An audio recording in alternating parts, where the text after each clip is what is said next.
The Joe Rogan Experience. You know what one of my fucking favorite things of this whole election cycle has been?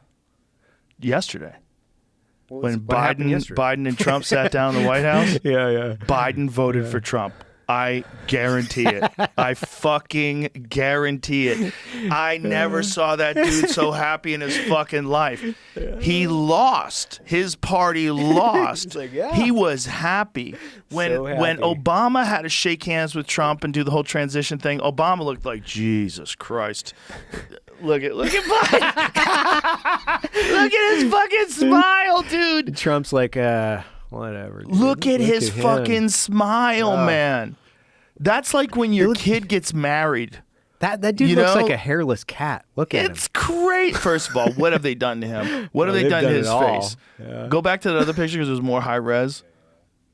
Look at his mug, man. First of all, for sure he's got something going on with his forehead. They Botoxed the shit out of his forehead. They gave him a facelift for sure.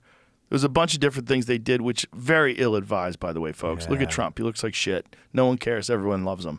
You don't look better if you get your face pulled back like a lizard. No. You just look more like a lizard. Everybody thinks you're a lizard already.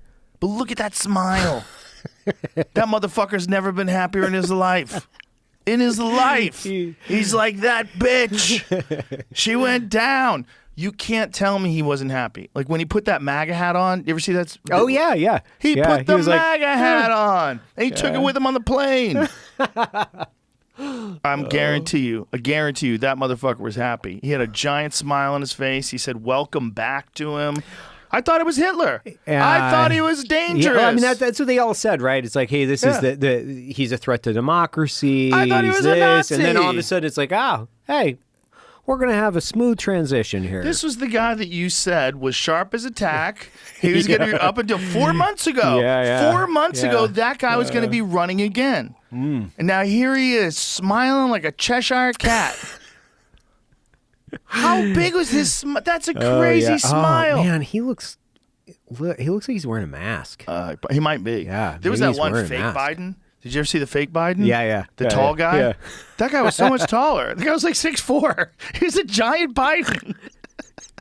It made no sense. They're going to smoke that one by us. Like, it's like, dude, this guy's like, 6'7", could be playing in the NBA. And he was so much taller. They Yeah. showed Jill and him together. Jill's like, what happened? That's a different human being. Totally.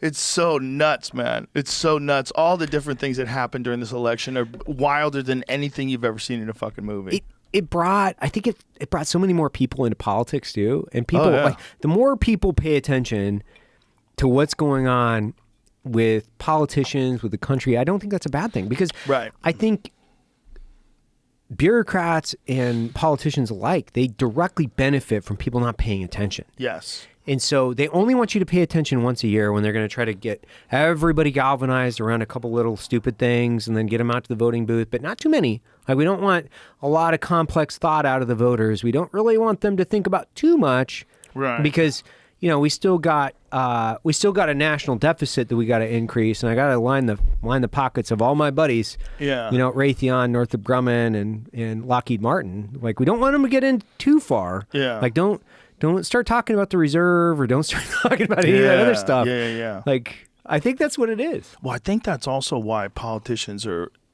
some of them at least, are terrified of podcasts. Yeah. Because you do have to talk about that. But that's what makes guys like JD and guys like Trump unique, in that they will just sit and talk with anybody. I mean, he sat with Theo Vaughn. When Theo talked to him about doing coke. That's awesome. It was so funny. Theo's amazing. It was amazing. Theo's an ability to be himself no matter who he's talking to. And him talking to Trump about how he used to love to do coke. It was like... And Trump's just sitting there, which was super funny, by the way. He's sitting like this poor guy.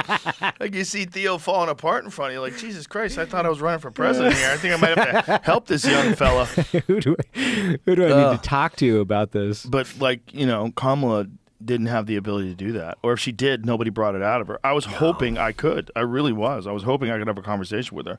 There's all this talk now that the reason why she didn't do it is because of progressive people in her party, the pushback. Right. Which might have some truth to it, but for the record, they offered me 2 very specific days.